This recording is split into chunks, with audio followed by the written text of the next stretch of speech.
साथियों नमस्कार, मैं मनोज सहारण। आज हम इस वीडियो में FCA इंस्टीट्यूट सूरतगढ़ द्वारा आयोजित 15 मार्च के टेस्ट पेपर में जो फिजिक्स का पोर्शन था उसका सॉल्यूशन करने वाले हैं। तो चलिए स्टार्ट करते हैं। पहली प्रॉब्लम है कि गॉस के नियम के अनुसार किसी बंद सतह से गुजरने वाला कुल विद्युत फ्लक्स उसी सतह से भीतर घिरे कुल आवेश का कितना गुना होता है। तो गॉस का नियम ये है कि बंद पृष्ठ से निर्गत विद्युत फ्लक्स E.ds बराबर समेसन Q बटा एप्सिलॉन 0। इसको हम ये भी लिख सकते हैं 1 बटा एप्सिलॉन 0 और इसके गुणा में समेसन Q। तो विद्युत फ्लक्स फाई का मान है वो समेसन Q का कितना गुणा है, 1 बटा एप्सिलॉन 0। तो ऑप्शन बी अपने पास करेक्ट आंसर हो गया। नेक्स्ट देखते हैं कि एक अनंत रेखीय आवेश 2 सेंटीमीटर की दूरी पर 9 गुणा 10 की पावर 4 न्यूटन पर कूलाम का विद्युत क्षेत्र उत्पन्न करता है। रेखीय आवेश घनत्व लैम्डा का मान क्या होगा। तो हम जानते हैं कि अनंत रेखीय आवेश है कोई ये, इससे r दूरी पर विद्युत क्षेत्र की तीव्रता का फॉर्मूला होता है E बराबर 2k लैम्डा बटा r।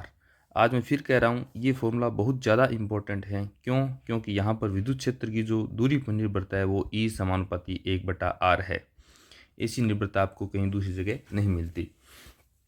तो ये कह रहा है कि विद्युत क्षेत्र E का परिमाण दे दिया आपको, रेखीय आवेश घनत्व लैम्डा का पूछा है। तो यहाँ से लैम्डा कितना आ जाएगा हमारे पास, लैम्डा बराबर ER बटा 2k। E का मान कितना दे दिया, विद्युत क्षेत्र की तीव्रता का मान दे दिया इसने 9 गुणा 10 की पावर 4। तो 9 गुणा 10 की पावर 4 गुणा R का मान कितना है 2 सेंटीमीटर की दूरी पर। तो 2 गुणा सेंटीमीटर को मीटर में चेंज कर लिया हमने, 2 गुणा 10 की पावर -2 बटा 2 गुणा K। और K का मान कितना होता है, वही नियतांक है जिसको हम लिखते हैं 4/ε0। और इसका मान कितना होता है 9 गुणा 10 की पावर 9 और इसका आगे मात्रक। तो 9 गुणा 10 की पावर 9 हमने लिख दिया मात्रक, इसका मान लिख दिया। अब ये 9 से 9 कैंसिल हो गया और 2 से 2 कैंसिल हो गया, 9 से 9 और 2 से 2। तो 10 की पावर 4 -2 -9 ये कितना आ गया, 10 की पावर 4 -11 ये आ गया 10 की पावर -7 कूलाम प्रति मीटर। तो लैम्डा का मान आ गया 10 की पावर -7 कूलाम प्रति metre. Option B is correct answer. Next देखते हैं, यदि किसी बंद सतह से गुजरने वाला कुल फ्लक्स शून्य है तो निश्चित रूप से सतह के भीतर कोई आवेश शून्य नहीं है। चलो ये देखते हैं, गाउस का नियम क्या है कि बंद पृष्ठ से निर्गत विद्युत फ्लक्स E.ds बराबर समेसन Q बटा एप्सिलॉन 0। इसको ये लिखते हैं कि निर्गत फ्लक्स फाई बराबर समेसन Q बटा एप्सिलॉन 0। जब फाई का मान शून्य है इसका मतलब समेसन Q बटा एप्सिलॉन 0 का मान शून्य है। और यहाँ से समेसन Q का मान कितना आ गया, शून्य। समेसन Q का मान शून्य है इसका मतलब आवेशों का बीजगणित योगफल शून्य है। तो आवेश सतह के भीतर कोई आवेश नहीं है ऐसा हम नहीं कह सकते। क्यों? क्योंकि सतह के भीतर -2 कूलाम और -2 माइक्रो कूलाम व +2 माइक्रो कूलाम है। तो आवेशों को बीजगणित योगफल यहाँ पर कितना हो गया, शून्य हो गया। समेसन Q का मान तो शून्य हो गया, परंतु इस बंद सतह के अंदर आवेश तो है। तो ऐसा हम नहीं कह सकते कि समेसन Q का मान शून्य आने पर उसके अंदर कोई आवेश नहीं है। आवेश हो सकता है लेकिन आवेशों का बीजगणित योगफल शून्य है। इसको हम कैसे लिखेंगे, सतह के बाहर कोई आवेश नहीं है, सतह के बाहर का कोई मतलब ही नहीं है। सतह के भीतर कुल नेट आवेश शून्य, हाँ ये सही है, सतह के भीतर कुल नेट आवेश शून्य है। क्यों? क्योंकि समेसन Q का मान कितना आ रहा है, शून्य आ रहा है। तो ऑप्शन सी अपने पास करेक्ट आंसर हो गया। 10 सेंटीमीटर त्रिज्या के एक चालक गोले पर अज्ञात आवेश है। यदि गोले के केंद्र से 20 सेंटीमीटर दूरी पर विद्युत क्षेत्र इतना है और इसकी जो दिशा है वो त्रिज्यतः अंदर की ओर है, रेडियली इनवर्ड, तो गोले पर नेट आवेश कितना है। तो हम 20 सेंटीमीटर त्रिज्या का एक गोला बना लेते हैं। इसकी त्रिज्या कितनी है, सॉरी 10 सेंटीमीटर त्रिज्या का गोला, r बराबर 10 सेंटीमीटर और इसके केंद्र से 20 सेंटीमीटर की दूरी पर विद्युत क्षेत्र कितना दे दिया। इसका मतलब गोले से बाहर है और r का मान कितना है 20 सेंटीमीटर और ये बिंदु P है। इस बिंदु P पर विद्युत क्षेत्र की दिशा है त्रिज्यतः अंदर की ओर, इसका मतलब गोले की तरफ। यहाँ पर दिशा इस दिशा में है, इसका मतलब हम जानते हैं किसी भी बिंदु पर विद्युत क्षेत्र की दिशा ऋण आवेश की ओर होती है। इसका मतलब गोले पर कौन सा आवेश है, ऋण आवेश है। तो ऑप्शन बी और डी तो हमारे पास कैंसिल हो गए। अब इस आवेश का परिमाण कितना है वो देख लेते हैं हम। तो इस बिंदु P पर विद्युत क्षेत्र का फॉर्मूला कितना होता है हम जानते हैं, गोले के बाहर KQ बटा R² और इस गोले पर आवेश कितना है Q। आवेश निकालना है, Q का मान कितना आ जाएगा E आर स्क्वायर बटा के। जब हम मान रखेंगे तो ये कितना आएगा, क्यू बराबर ई का मान कितना है, विद्युत क्षेत्र की तीव्रता 1.5 गुणा 10⁻³ गुणा दूरी कितनी है 20 सेंटीमीटर, और इसको मीटर में बदलकर स्क्वायर करेंगे तो ये कितना आ जाएगा 4 गुणा 10⁻⁻2 बटा में, और के का मान कितना है 9 गुणा 10⁻9। तो क्यू का मान कितना निकल आएगा 1.5 गुणा 4 ये हो गया 6 बटा में 9 गुणा में 10⁻³ -2, और 10 की पावर बटा में 9 है, ये ऊपर जाके माइनस हो जाएगी 10⁻−9। तो 6/3 को हम लिख देते हैं 6/9 को 2/3, 3 के पहाड़े से कैंसिल करके, और गुणा 10⁻9 और 2 11, 11 में से 3 जाने पर 8, तो 10⁻−8। 2/3 को हल करने पर आता है 0.667 गुणा 10⁻−8, और इसको हम लिख सकते हैं 10 का गुणा और 10 का भाग करके 6.67 गुणा 10⁻−9 कूलाम, और 10⁻−9 को हम क्या लिख देंगे नैनो, तो 6.67 नैनो कूलाम। ऑप्शन ए अपने पास करेक्ट आंसर है। नेक्स्ट देखते हैं कि एक विभवमापी प्रयोग में एक सेल 1.25 वोल्ट पर 35 सेंटीमीटर लंबाई पर संतुलित होता है। यदि इस सेल को दूसरे सेल से बदल दिया जाए और संतुलन बिंदु 63 सेंटीमीटर पर खिसक जाए तो दूसरे सेल का ईएमएफ कितना होगा। तो हमारे पास कोई सेल जिसका विद्युत वाहक बल ई है, यदि वह एल लंबाई पर संतुलित होता है तो इसको हम समीकरण के फॉर्म में कैसे लिखेंगे, ई बराबर एक्स एल, और एल एक्स के हमारे पास क्या है विभव प्रवणता वोल्ट पर मीटर। तो पहला सेल है जिसका विद्युत वाहक बल कितना है E1, इसका विद्युत वाहक बल है 1.25 वोल्ट, और ये 35 सेंटीमीटर पर संतुलित होता है, तो L1 बराबर 35 सेंटीमीटर। दूसरा सेल जिसका विद्युत वाहक बल आपको नहीं दे रखा, E2 में ज्ञात करना है, और ये कहाँ संतुलित होता है L2 बराबर 63 सेंटीमीटर पर। ठीक है, तो इनको हम समीकरण के फॉर्म में लिखेंगे, तो E1 बराबर XL1 और E2 बराबर XL2। इन दोनों को हम भाग देंगे समीकरणों को, तो E1 बटा E2 बराबर x से x कैंसिल हो जाएगा L1 बटा L2। तो यहाँ से E2 का मान कितना आएगा, E2 बराबर E1 और L2 बटा L1। E1 का मान कितना है 1.25, और 1.25 को मैं लिख देता हूँ 5/4 गुणा L2 का मान कितना है 63 सेंटीमीटर, तो 63/L1 का मान कितना है 35। सेंटीमीटर से सेंटीमीटर कैंसिल हो गया, तो इसको हमें मीटर में बदलने की ज़रूरत है नहीं। तो यहाँ से E2 का मान निकल कर आता है, ये 5 के पहाड़े से 7 बार कैंसिल हो गया, और ये 7 के पहाड़े से 9 बार कैंसिल हो गया, तो ये कितना आ गया 9/4, ये आ जाएगा 2.25 वोल्ट। तो ऑप्शन बी अपने पास करेक्ट आंसर हो गया। नेक्स्ट देखते हैं कि दिए गए परिपथ में व्हीटस्टोन सेतु संतुलित है और P बराबर 10 ओम, Q बराबर 100 ओम, R बराबर 40 ओम, तो अज्ञात प्रतिरोध S का मान क्या होगा यदि S के साथ 120 ओम का प्रतिरोध समांतर क्रम में जुड़ा है। तो पहले हम व्हीटस्टोन सेतु बना लेते हैं। ये हमारे पास व्हीटस्टोन सेतु है, इसमें ये जो P प्रतिरोध है वो कितने ओम का है 10 ओम का। ठीक है, और ये जो Q प्रतिरोध है वो कितने ओम का है 100 ओम का। ठीक है, और ये जो R प्रतिरोध है वो कितना है 40 ओम का, और ये जो S प्रतिरोध है इसके साथ समांतर क्रम में 120 ओम प्रतिरोध जोड़ दिया। कितना ओम 120 ओम का प्रतिरोध समांतर क्रम में जोड़ दिया। तो इसका जो परिणामी प्रतिरोध है वो हम मान लेते हैं S डैश, और S डैश समांतर क्रम में परिणामी प्रतिरोध का फॉर्मूला क्या था, दोनों का गुणनफल, इसका मतलब 120S और दोनों का योगफल 120 + S। ठीक है, और यहाँ पर ये जो गैलोमीटर होता है उसको हम संतुलन की अवस्था में हटा सकते हैं, और इन दोनों के बीच में बैटरी लगी हुई है। तो अब हम संतुलन की अवस्था में आमने सामने के प्रतिरोधों का गुणनफल करेंगे, तो 10 ओम गुणा में S डैश, तो 10 S डैश बराबर 100 गुणा 40, 100 गुणा 40, 0 से 0 कैंसिल, तो S डैश का मान कितना आ गया 400 ओम। अब ये कह रहा है कि ये परिणामी विद्युत वाहक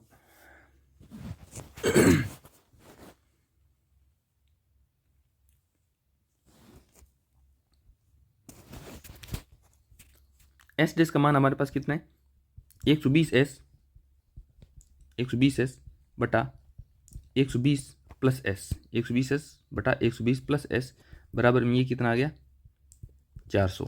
जीरो से जीरो कैंसिल, 4 के पाड़े से एक बार 3 बार कैंसिल हो गया, ये कितना आ गया 3s बटा में 120 प्लस s बराबर में 10। इसको सोल्व करने पर आ गया 3s बराबर 1200 प्लस 10s। तो यहाँ से जो s है वो कितना आ रहा है नेगेटिव।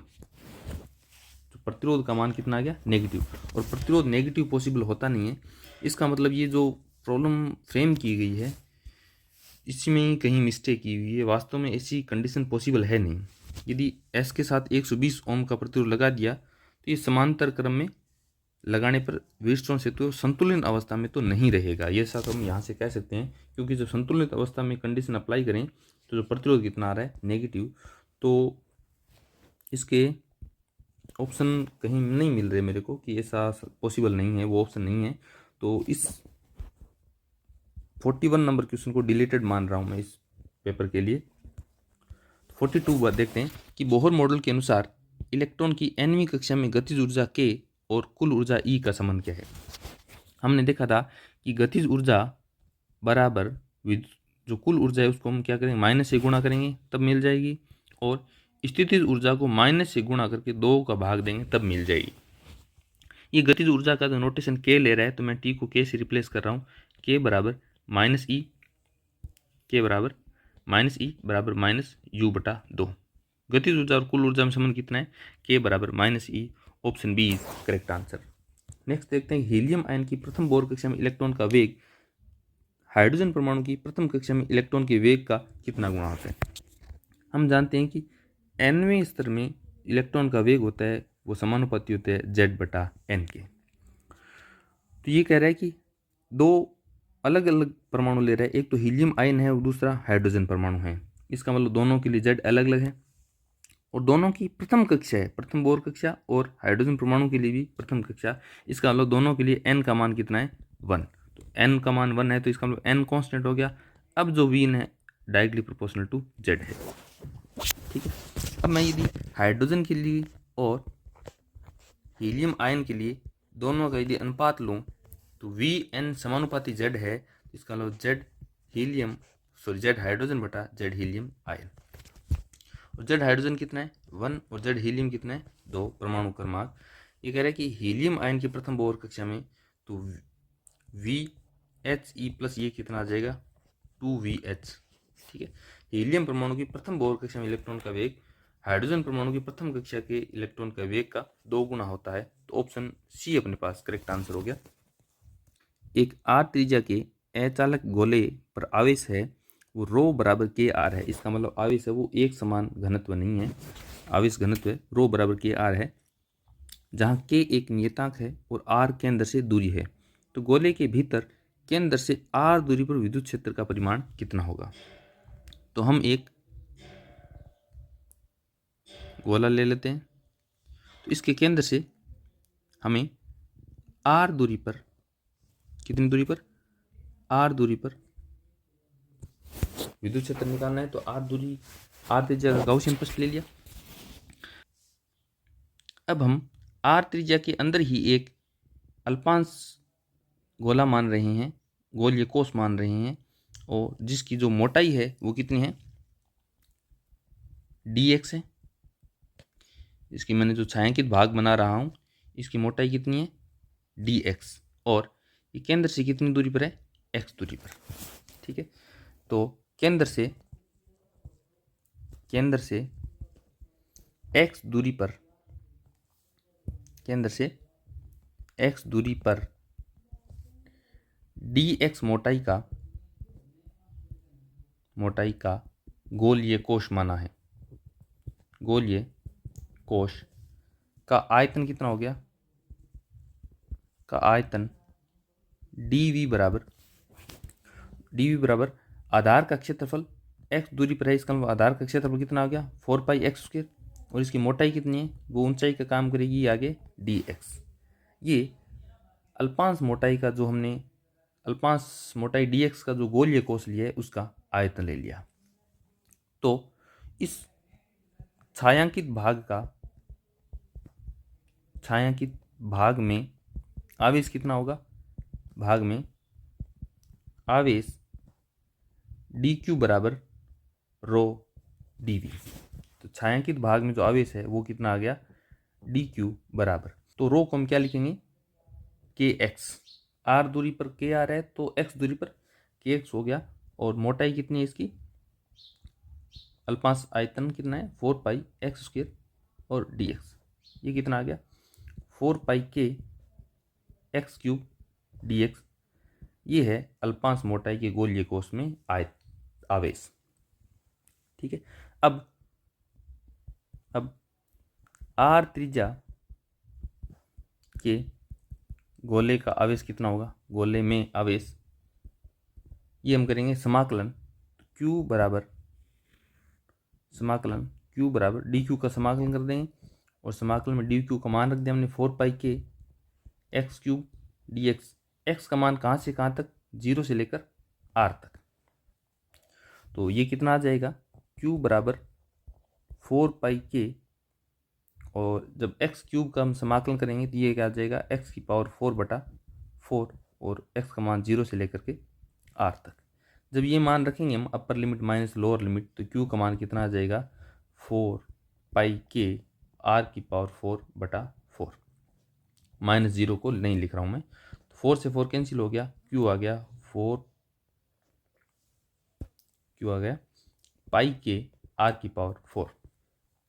ठीक है, अब हम गाउस नियम लगा रहे हैं, गाउस का नियम। तो यहाँ से E.ds बराबर समेशन q/ε0। E.ds में क्या लिख दिया हमने E, और ds कितना आ गया समाकलन करने पर 4πr² बराबर समेशन q का मान कितना है हमारे पास, ये q, तो πk r⁴/ε0। ठीक है, तो यहाँ से E का मान कितना आ गया निकल कर, r⁴ से r⁴ 2 तो कट गया यहाँ से, तो E आ गया, पाई से भी पाई कैंसिल हो गया, k r²/4ε0, तो k r²/4ε0 ऑप्शन सी अपने पास करेक्ट आंसर है। नेक्स्ट देखते हैं कि दो अनंत विस्तार की समांतर प्लेट पर समान परिमाण का विपरीत आवेश घनत्व सिग्मा है, प्लेटों के बीच स्थान में विद्युत क्षेत्र की तीव्रता कितनी होगी। ठीक है, ये दो विपरीत आवेश घनत्व, इसका आवेश घनत्व कितना है हमने प्लस मान लिया सिग्मा, और इसका आवेश घनत्व हमने कितना मान लिया माइनस मान लिया सिग्मा। इस बिंदु पर प्लेटों के बीच के किसी स्थान पर हमने कोई बिंदु P मान लिया, इस धन आवेश वाली प्लेट से विद्युत क्षेत्र की दिशा दूर जाते हुए इसको हमने E1 मान लिया, और इसी बिंदु पर ऋण आवेश के कारण जो विद्युत क्षेत्र होगा इसकी दिशा होगी ऋण आवेश की तरफ आते हुए, इसको मान लिया हमने E2। तो बिंदु P पर नेट विद्युत क्षेत्र कितना होगा, बिंदु P पर E नेट कितना होगा E1 + E2, क्योंकि दोनों एक ही दिशा में है, तो E नेट कितना आ जाएगा, E1 कितना है धन आवेश से दूर जाता हुआ, तो E1 लिख दिया मैंने σ/2ε0। क्यों, क्योंकि ये अनंत विस्तार की समानांतर प्लेट कह रहा है, कहीं भी चालक प्लेट का जिक्र नहीं किया, तो हम कुचालक प्लेट के कारण विद्युत क्षेत्र लेंगे σ/2ε0, और सिमिलरली E2 भी कितना लेंगे σ/2ε0। E1 + E2 कितना आ गया σ/2ε0 प्लस σ/2ε0, ये कितना आ गया σ/ε0। तो ऑप्शन सी अपने पास करेक्ट आंसर हो गया। नेक्स्ट देखते हैं कि एक विभवमापी के तार की लंबाई 10 मीटर है और प्रतिरोध 20 ओम है। एक तार विभवमापी बना लिया हमने, ये विभवमापी का AB तार है, इसकी लंबाई कितनी है 10 मीटर और इसका प्रतिरोध कितना है 20 ओम, R बराबर 20 ओम। इसे 2 वोल्ट के सेल और 10 ओम के श्रेणी प्रतिरोध से जोड़ा गया है। इसको हमने प्राइमरी सेल में क्या लगा दिया, 2 वोल्ट का सेल और 10 ओम का प्रतिरोध, 10 ओम का प्रतिरोध से जोड़ दिया। ठीक है, तो तार की विभव प्रवणता कितनी होगी, तो हम पहले धारा निकाल लेते हैं। तो कुल प्रतिरोध कितना हो गया, आर नेट श्रेणी क्रम में है तो 20 ओम प्लस 10 ओम, ये आ गया 30 ओम। धारा का मान कितना होगा, आई बराबर वी बटा आर, वी का मान है 2 वोल्ट और आर का मान है 30 ओम, तो ये कितना आ जाएगा 1/15 एम्पियर। ठीक है, तो 1/15 एम्पियर लगाने पर यहाँ पर इस प्रतिरोध विभव पतन कितना हो गया, इसको मान लेते हैं हम V1। तो V1 का मान कितना आ गया, V1 बराबर IR, और I का मान कितना है 1/15 एम्पियर गुणा R का मान कितना है 10 ओम। ठीक है, ये आ गया आपके पास 5 के पहाड़े से कैंसिल करने पर 2/3 वोल्ट। इसका मतलब 2/3 वोल्ट यहाँ पर पतन हो गया। आपने लगाया कितना 2 वोल्ट, उसमें से 2/3 विभव पतन यहाँ हो गया प्रतिरोध 10 ओम पर। तो तार पर विभव पतन कितना हुआ, तार पर विभव पतन बराबर आपने टोटल 2 वोल्ट लगाया माइनस 2/3, तो 10 ओम के प्रतिरोध पर विभव पतन हो गया, वो हमने घटा दिया, तो ये आ गया 4/3। इसका मतलब 1.33 वोल्ट। ठीक है, तो 10 मीटर पर 1.33 वोल्ट विभव पतन हो रहा है, तो 1 मीटर पर विभव पतन कितना आ गया 1.33/10 बराबर 0.133 वोल्ट। ठीक है, और 1 मीटर जो विभव पतन है वही क्या कहलाता है, विभव प्रवणता कहलाता है। तो x का मान कितना आ गया यहाँ से, x बराबर 0.133 वोल्ट पर मीटर। तो ऑप्शन बी अपने पास करेक्ट आंसर हो गया। तो पहले हमने इसमें क्या किया, धारा निकाल ली और इस वोल्ट का 2 वोल्ट का कितना भाग यहाँ पर विभव पतन हो गया 2/3, तो यहाँ पतन हो गया। इसका मतलब जो बाकी कितना बचा 4/3 वोल्ट, केवल 4/3 वोल्ट ही इस तार पर विभव पतन हुआ है। तो 10 मीटर पर कितना विभव पतन हो रहा है 4/3 वोल्ट, इसका मतलब 1.33 वोल्ट। तो 1 मीटर विभव पतन कितना हुआ 0.133 वोल्ट। तो ऑप्शन बी अपने पास करेक्ट आंसर हो गया। नेक्स्ट देखते हैं, अनंत विस्तार की अचालक चादर के कारण निकट सीट पर बिंदु पर विद्युत क्षेत्र की तीव्रता E है। यदि चादर की मोटाई 2 गुनी कर दी जाए तो E पर क्या प्रभाव पड़ेगा। अनंत विस्तार की मोटाई वाली हमने कुचालक चादर ले ली, इससे नज़दीक जो विद्युत क्षेत्र की तीव्रता है वो कितनी आती है, E बराबर σ/2 ε0। ये केवल इसके आवेश घनत्व पर निर्भर करती है, सिग्मा पर। तो आप इसकी मोटाई को 2 गुनी कर दें 4 गुनी कर दें कोई फर्क नहीं पड़ेगा, विद्युत क्षेत्र है वो केवल E ही रहेगा, तो अपरिवर्तित रहेगा। ऑप्शन सी अपने पास करेक्ट आंसर हो गया। नेक्स्ट देखते हैं, R1 और R2 त्रिज्या की 2 विलगित चालक गोलों को एक तार से जोड़ा जाता है। गोलों की सतह पर विद्युत क्षेत्रों का अनुपात E1/E2 कितना होगा। ये पहला गोला है और ये दूसरा गोला है। इनकी त्रिज्या कितनी है R1 और इसकी त्रिज्या है R2। इसको हमने किसी तार से जोड़ दिया, दोनों में क्या होगा, आवेश का प्रवाह होगा। उच्च विभव से निम्न विभव आवेश प्रवाहित होगा। जब इन दोनों का विभव बराबर हो जाएगा तो आवेश का प्रवाह रुक जाएगा। इसका मतलब साम्य अवस्था की बात करें हम, साम्य अवस्था में दोनों का विभव कितना होगा, बराबर होगा, V1 बराबर V2। ठीक है, तो विभव का फॉर्मूला कितना होता है यहाँ पर, V1 बराबर KQ1/R1। इसकी त्रिज्या R1 है और Q1 आवेश है, इस पर आवेश Q2 है। तो इसकी सतह पर जो विभव है V1, इसकी सतह पर विभव है V2। V1 का फॉर्मूला हम कैसे लिखेंगे, KQ1/R1, और V2 का फॉर्मूला कैसे लिखेंगे, KQ2/R2। ठीक है, अब मैं पूछा गया है कि विद्युत क्षेत्रों का अनुपात कितना होगा। विद्युत क्षेत्र में कितना लिख सकते हैं, E1 बराबर के Q1 बटा R1 का स्क्वायर, तो इसको हम लिख सकते हैं V1 बटा R1, क्योंकि के Q1 बटा R1 को तो मैंने V1 लिख दिया और बटा में R1 पढ़ा है। सिमिलरली E2 कितना होगा, के Q2 बटा R2 का स्क्वायर, और के Q2 बटा R2 को मैंने क्या लिख दिया, V2, ये आ जाएगा V2 बटा R2। तो E1 बटा E2 कितना आ जाएगा, V1 और V2 तो दोनों क्या है, बराबर है, क्योंकि साम्यावस्था की बात करें तो दोनों गोलों के विभव बराबर हो जाएंगे, तब जाकर ये इनका आवेश प्रवाह रुकेगा।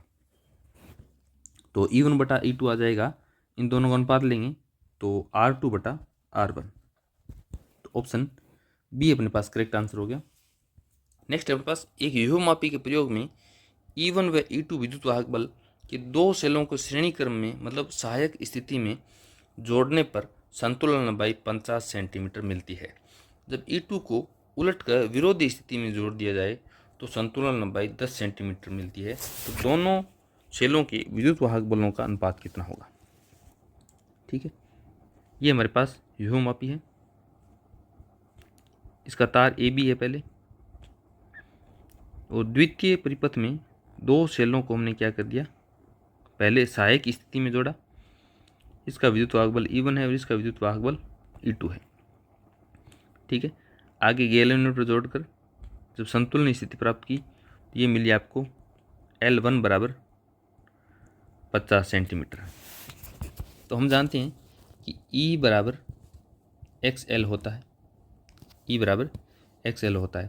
तो E यहाँ दोनों विद्युत वाहक बल एक ही क्रम में जोड़े हैं, तो परिणामी विद्युत वाहक बल कितना हो जाएगा, E1 प्लस E2 बराबर X, और लंबाई कितनी, 50 सेंटीमीटर। अब ये कह रहा है कि दोनों को E2 को जो क्या है विपरीत स्थिति में उलटकर जोड़ दिया जाता है। इसका मतलब अब हम क्या कर रहे हैं, इसको उलटकर इस प्रकार से जोड़ रहे हैं, E1 तो पड़ा एज इट इज और E2 को हमने उलट दिया, इस प्रकार से जुड़ गया। तब इनका जो परिणामी विद्युत वाहक बल है वो आ गया E1 माइनस E2 बराबर, विभव प्रवणता बदलेगी नहीं और संतुलन की लंबाई कितनी बदल गई, यहाँ तक आ गई, और ये है L2, और L2 का कितना मान है आपको, 10 सेंटीमीटर। तो इन दोनों को समीकरण 1 और समीकरण 2 का हम भाग देंगे तो कितना निकल कर आएगा, E1 प्लस E2 बटा E1 माइनस E2 बराबर x से x कैंसिल हो जाएगा, 0 से 0 कैंसिल हो जाएगा, 5/1। योगांतर अनुपात नियम लगा देते हैं, योग और अंतर का अनुपात, E1 प्लस E2 और E1 माइनस E2, इन दोनों का योग करेंगे कितना आ जाएगा, और अंतर करेंगे तो 5 + 1 बटा 5 - 1, 2 से 2 कैंसिल हो गया, E1 बटा E2, 5 + 1 6 बटा 4, 3/2। ऑप्शन बी अपने पास करेक्ट आंसर हो गया। नेक्स्ट देखते हैं, सेल का आंतरिक प्रतिरोध R ज्ञात करने के लिए विभवमापी के प्रयोग में जब सेल खुला परिपथ में है तो संतुलन लंबाई L1 है। जब सेल खुले परिपथ में होता है तो इसके सिरों पर विभवांतर है वो विद्युत वाहक बल होता है, और ये है वो L1 लंबाई पर संतुलित होता है। जब सेल बंद परिपथ में है तो सिरों पर विभवांतर टर्मिनल वोल्टता होती है, और ये L2 लंबाई पर संतुलित होती है। R प्रतिरोध के साथ बंद परिपथ में तो L2 लंबाई पर है। चूंकि विद्युत वाहक बल बड़ा होता है और विभवांतर छोटा होता है, तो यहाँ पर लंबाई L1 बड़ी होगी और L2 छोटी होगी। तो मैंने ये कहा था कि बड़ी लंबाई माइनस छोटी लंबाई बटा छोटी लंबाई गुणा में R, तो वहाँ से ऑप्शन बी करेक्ट हो गया। और यदि हम समीकरण बनाएं तो E को हम कैसे लिखेंगे, E बराबर X1 और V बराबर XL2। यहाँ से प्रतिरोध R बराबर E माइनस V बटा V गुणा में R, E और V का मान रखने पर L1 माइनस L2 बटा L2 गुणा में R, ऑप्शन बी अपने पास करेक्ट आंसर। नेक्स्ट देखते हैं, हाइड्रोजन परमाणु की प्रथम उत्तेजित अवस्था में इलेक्ट्रॉन की कुल ऊर्जा -3.4 इलेक्ट्रॉन वोल्ट है। इस अवस्था में उसकी गतिज ऊर्जा और स्थिति ऊर्जा। हम जानते हैं कि गतिज ऊर्जा T बराबर कुल ऊर्जा को माइनस कर दें तो बराबर मिलती है, और स्थितिज ऊर्जा को माइनस से गुणा करके बटा में 2 भाग लगें तो गतिज ऊर्जा मिलती है। हमें इलेक्ट्रॉन की कुल ऊर्जा दे रखी है, इसका मतलब E का मान दे रखा है, और गतिज ऊर्जा K, इसने गतिज ऊर्जा का नोटेशन K लिया तो मैं लिख देता हूँ K बराबर -E बराबर -U/2। तो हम यहाँ से चेक करें तो K बराबर -E, K बराबर -E, तो E का मान कितना दे रखा है, माइनस का 3.4 इलेक्ट्रॉन वोल्ट। ये कितना आ जाएगा, गतिज ऊर्जा आ गई प्लस में 3.4 इलेक्ट्रॉन वोल्ट। तो ऑप्शन ए और सी तो हो नहीं सकते। चलो बी और डी में देखते हैं। स्थितिज ऊर्जा U का मान कितना है, -E बराबर -U/2 यहाँ से, ठीक है। तो U का मान कितना आ जाएगा यहाँ से 2E, तो U बराबर 2 गुणा E का मान कितना है -3.4 इलेक्ट्रॉन वोल्ट, ये आ जाएगा माइनस का 6.8 इलेक्ट्रॉन वोल्ट। ऑप्शन बी अपने पास करेक्ट आंसर हो गया। रीडबर्ग नियतांक R के पदों में हाइड्रोजन स्पेक्ट्रम की लाइमन श्रेणी की लघुत्तम तरंग दैर्ध्य क्या है। ये कह रहा है कि लाइमन श्रेणी, एन फाइनल कितना हो गया 1। लघुत्तम तरंग दैर्ध्य, इसका मतलब ऊर्जा अंतराल क्या है, अधिकतम, और ऊर्जा अंतराल अधिकतम होने के लिए इलेक्ट्रॉन कहाँ से आ रहा है, अनंत से। तो 1/λ बराबर R∞Z², 1/n final square minus 1/n initial का स्क्वायर। 1/λ बराबर R∞Z का मान मैंने 1 रख दिया हाइड्रोजन परमाणु के लिए, n फाइनल 1 है तो 1/1 का square minus n initial infinity है तो 1/∞। ये आ जाएगा 1/λ बराबर R∞ 1 - 0, तो यहाँ से लैम्डा कितना आ जाएगा 1/R∞। तो ऑप्शन बी अपने पास करेक्ट आंसर है। और वैसे 1/R∞ का मान कितना होता है 912 एंगस्ट्रॉम। नेक्स्ट देखते हैं कि बोर सिद्धांत के अनुसार हाइड्रोजन परमाणु की n बराबर 1 में इलेक्ट्रॉन की चाल v है, n बराबर 3 में इलेक्ट्रॉन की चाल कितनी होगी। इलेक्ट्रॉन की चाल v समानुपाती Z/n, चूंकि ये दोनों केस हाइड्रोजन परमाणु के लिए, इसका मतलब v समानुपाती 1/n। पहले कक्ष में इलेक्ट्रॉन की चाल v1 और तीसरे कक्ष में इलेक्ट्रॉन की चाल v3, इन दोनों का अनुपात लेंगे तो 3/1 आ जाएगा। क्यों, क्योंकि v समानुपाती 1/n है। तो यहाँ पर 1 है तो मैंने यहाँ पर व्युत्क्रमानुपाती 1 लिख दिया, यहाँ पर 3 है तो व्युत्क्रमानुपाती 3 लिख दिया। v1 का मान कितना दे रखा है, पहली कक्षा में चाल v है तो v/v3 बराबर 3, तो यहाँ से तीसरी कक्षा में चाल v3 कितनी आ जाएगी v/3। तो ऑप्शन सी अपने पास करेक्ट आंसर हो गया। एक विभवमापी तार की लंबाई l है, इसे n समान भागों में काटकर समांतर क्रम में जोड़ दिया जाता है। इस नए संयोजन की विभव प्रवणता मूल प्रवणता की तुलना में कितनी हो जाएगी। तो इसके लिए पहले हम ये समझते हैं कि पहले कोई l लंबाई का तार है, इसकी लंबाई कितनी है l, इसका प्रतिरोध कितना है l। इसकी यदि हम n टुकड़े करेंगे, n टुकड़े कर दिए तो इसका जो एक टुकड़ा है इसकी लंबाई कितनी होगी l/n, और इसका प्रतिरोध कितना हो गया R/n। अब हमने ये सारे टुकड़े क्या कर दिए, समांतर क्रम में संयोजित कर दिए, ठीक है। ये समांतर क्रम में संयोजन करते हैं, कितने टुकड़े हैं n टुकड़े हैं। तो समांतर क्रम में जो तुल्य प्रतिरोध है 1/r, तो 1/r1 plus 1/r2 plus on कितनी बार जोड़ेंगे हम n बार, क्योंकि n टुकड़े हैं। तो 1/r कितना आएगा यहाँ से 1/r1, एक टुकड़े का जो प्रतिरोध है वो कितना है R/n plus 1/r/n plus and so on, ये कितना आ जाएगा n बार। तो जो तुल्य प्रतिरोध है 1/r', इसको मैं r' बोल देता हूँ, तो ये आ जाएगा आपके पास n² r। तो यहाँ से r' कितना आ गया R/n²। तो ध्यान रखें कि यदि l लंबाई के तार को जिसका प्रतिरोध r है n टुकड़े करके समानांतर क्रम में जोड़ दें तो इसका जो प्रतिरोध कितना हो जाएगा R/n²। अब हम इसको आगे सोल्व करते हैं प्रश्न को। अब ये कह रहा है कि पहले जो विभवमापी थी इसकी लंबाई कितनी है तार की l, लंबाई कितनी है L, और ये V वोल्टता के साथ जुड़ा हुआ है या फिर E विद्युत वाहक बल के साथ जुड़ा हुआ है। तो X विभव प्रवणता कितनी लिखूंगा मैं, X बराबर E बटा L, और E बटा L है वो यहाँ पर इस पूरे तार पर विभव पतन हो रहा है, इसको मैं क्या लिख सकता हूँ, I R बटा L।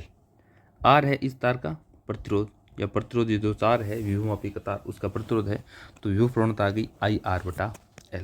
जब हम इस तार का n टुकड़े करके समानांतर क्रम में जोड़ दूंगा तो विभव प्रवणता आ जाएगी x डैश बराबर विभव जो धारा परिवर्तन होगी वो होगी I डैश और R डैश, प्रतिरोध R डैश हो गया, और लंबाई कितनी होगी L डैश। यहाँ जो I डैश है वो कितना आ जाएगा, विद्युत वाहक बल E बटा नया प्रतिरोध R डैश, तो यहाँ से I डैश R डैश का मान आ गया वापस E। तो जब मैं x डैश में I डैश R डैश का मान E रख दूंगा और बटा में L डैश का मान कितना हो गया, लंबाई कितनी हो जाएगी अब L बटा N, तो यह आ जाएगा N E बटा L। तो x डैश बराबर N E बटा L का मान कितना है x, तो ऑप्शन अपने पास ए इज करेक्ट आंसर। नेक्स्ट कह रहा है कि बोहर मॉडल के अनुसार इलेक्ट्रॉन की nवीं कक्षा की त्रिज्या r है। इस कक्षा में इलेक्ट्रॉन द्वारा प्रति सेकंड लगाए गए चक्करों की संख्या, इसका मतलब फ्रीक्वेंसी आवृत्ति है वो किसके अनुक्रमानुपाती अर्थात समानुपाती है। तो हम जानते हैं कि जो आवृत्ति है वो आवर्तकाल के व्युत्क्रमानुपाती होती है। आवर्तकाल है एक चक्कर में लगाया गया समय, तो एक चक्कर में तय दूरी परिधि के बराबर 2 पाई r बटा चाल वेग v, ये एक चक्कर में लगा समय है, इसका मतलब आवर्तकाल। r क्या है, r समानुपाती n स्क्वायर, हम जानते हैं कि nवीं कक्षा की त्रिज्या n स्क्वायर के समानुपाती होता है, और nवीं कक्षा में जो वेग है वो 1/n समानुपाती होता है। तो यहाँ से हम देख रहे हैं तो t समानुपाती r बटा v, यदि r बटा v का मान रख दें तो t समानुपाती r क्या है n स्क्वायर के समानुपाती बटा में v क्या है 1/n के समानुपाती, ये आ गया n क्यूब के समानुपाती, अर्थात आवर्तकाल है वो n क्यूब के समानुपाती आ गया, तो आवृत्ति आ जाएगी 1/n क्यूब के समानुपाती, तो ऑप्शन सी अपने पास करेक्ट आंसर। नेक्स्ट देखते हैं, हाइड्रोजन परमाणु की लाइमन श्रेणी की प्रथम रेखा और बामन श्रेणी की प्रथम रेखा की तरंग दैर्ध्यों का अनुपात कितना है। देखो लेमडा एल और लेमडा बी, पहला कह रहा है कि लाइमन श्रेणी की प्रथम रेखा लेमडा एल क्या है, लाइमन श्रेणी की प्रथम रेखा में उत्सर्जित तरंग दैर्ध्य। तो लाइमन रेखा के लिए हम क्या लिख दें, एन फाइनल बराबर 1, और प्रथम रेखा है इसका मतलब इससे जस्ट ऊपर वाले स्तर से इलेक्ट्रॉन आ रहा है, एन इनिशियल का मान कितना है 2।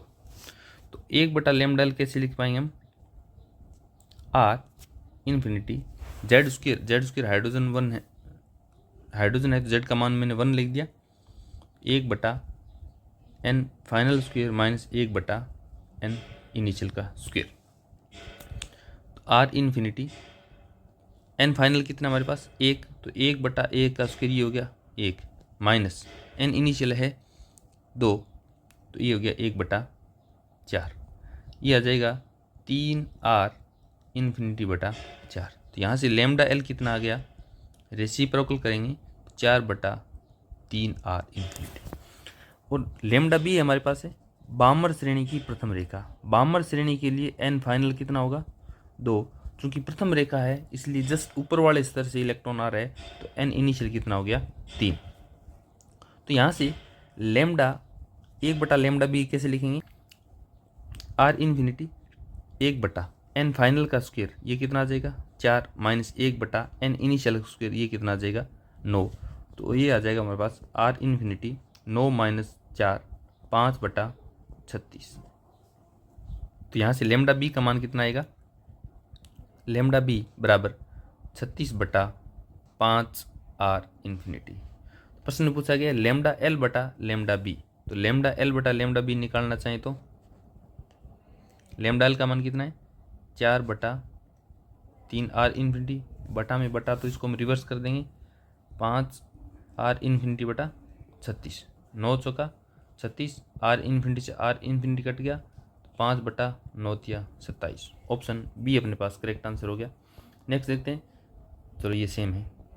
ये एक भारी नाभिक एक्स जिसका परमाणु क्रमांक द्रव्यमान संख्या कितनी है 240, ये वाई और जेड में टूटता है। वाई और जेड की जो द्रव्यमान संख्या 120 है और इसमें जो ऊर्जा मुक्त हो रही है वो है क्यू। इनकी प्रति न्यूक्लियन बंधन ऊर्जा का मान दे रखा है। ये एक्स का कितना है 7.6 मेगा इलेक्ट्रॉन वोल्ट और वाई का कितना है 8.5 मेगा इलेक्ट्रॉन वोल्ट और जेड का भी कितना है 8.5 मेगा इलेक्ट्रॉन वोल्ट। और यदि हमें इन नाभिकों की बाइंडिंग एनर्जी निकालनी है तो ए की गुणा कर देंगे सबसे, तो 7.6 इसका ए कितना है 240, इसकी बाइंडिंग एनर्जी 8.5 इसका ए कितना है 120 और जेड की बाइंडिंग एनर्जी कितनी आ जाएगी 8.5 गुणा 120। तो इस समीकरण का क्यू मान कितना आएगा, बाइंडिंग एनर्जी उत्पाद माइनस बाइंडिंग एनर्जी अभिकारक। बाइंडिंग एनर्जी उत्पाद कितना आएगा, वाई की बाइंडिंग एनर्जी प्लस जेड की बाइंडिंग एनर्जी, ये कितना आएगा 8.5 गुणा 120 प्लस 8.5 गुणा 120 माइनस बाइंडिंग एनर्जी अभिकारक कितना है 7.6 गुणा 240। 240 मैंने दोनों में से कॉमन ले लिया, यहाँ कितना बचेगा 8.5 माइनस 7.6 और इसको हम सोल्व करेंगे तो ऑप्शन सी अपने पास 216 मेगा इलेक्ट्रॉन वोल्ट आ जाएगा। ये हमने पिछले पेपर में सोल्व किया था इसलिए डायरेक्ट लिख देता हूँ मैं 216 मेगा इलेक्ट्रॉन वोल्ट। चलो option C is correct answer. Next देखते हैं कि सूर्य में होने वाली संलयन अभिक्रिया 4 1s1 gives 2He4 plus 2+1 E0, 2 neutrino और 1 क्यूमान के लिए उच्च ताप लगभग 10⁻7 केल्विन की आवश्यकता होती है। कुल मिलाकर नाभिकीय संलयन अभिक्रिया में उच्च ताप की आवश्यकता क्यों होती है ये पूछ रहा है। क्योंकि नाभिकीय संलयन अभिक्रिया में क्या होता है, दो छोटे छोटे जो नाभिक है वो संलयन होने के लिए पास पास आते हैं। इसमें भी प्रोटॉन है इसमें भी प्रोटॉन है, जब पास पास आते हैं तो इनमें क्या बढ़ता है प्रतिकर्षण, कूलाम प्रतिकर्षण के नियम से। तो प्रतिकर्षण इसको क्या कर रहा है पास आने का विरोध कर रहा है, तो इसको हमें पास लाने के लिए बहुत ज़्यादा ऊर्जा देनी पड़ेगी इन नाभिकों को। इन नाभिकों को पास आने के लिए बहुत ऊर्जा देनी पड़ेगी। तो ये ऊर्जा हम कैसे देंगे, हम इन नाभिकों को ताप से, नाभिक को क्या करेंगे ताप की ऊर्जा देंगे। और ये ताप की ऊर्जा देने के लिए कितना ताप चाहिए, लगभग 10⁻7 केल्विन ताप चाहिए। तो ये इसका आंसर क्या हो गया, प्रोटॉनों के बीच स्थिर विद्युत प्रतिकर्षण को पार करने के लिए जब तक आप 10⁻7 केल्विन कोटि का ताप नहीं देंगे तब तक इन नाभिकों के पास इतनी ऊर्जा नहीं आएगी कि वे इस प्रतिकर्षण को पार करके आपस में मिल जाएं। तो option B is correct answer.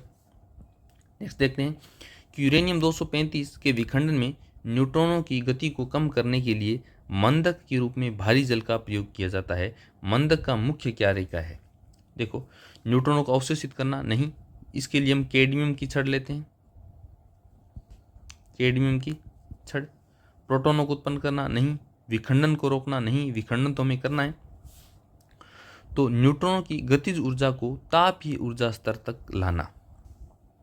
तो इसका आंसर क्या हो गया अपने पास करेक्ट आंसर बी, न्यूट्रॉन की गतिज ऊर्जा को तापीय ऊर्जा स्तर तक घटाना। एक विद्युत द्विध्रुव के कारण उसके केंद्र से r दूरी पर अक्षीय स्थिति और निरक्ष स्थिति में विद्युत क्षेत्र की तीव्रता का अनुपात कितना है। हम जानते हैं कि E x बराबर 2kp/r³ और इसकी जो दिशा है x पर विद्युत द्विध्रुव आघूर्ण की दिशा में होती है और E निरक्ष पर ये होता है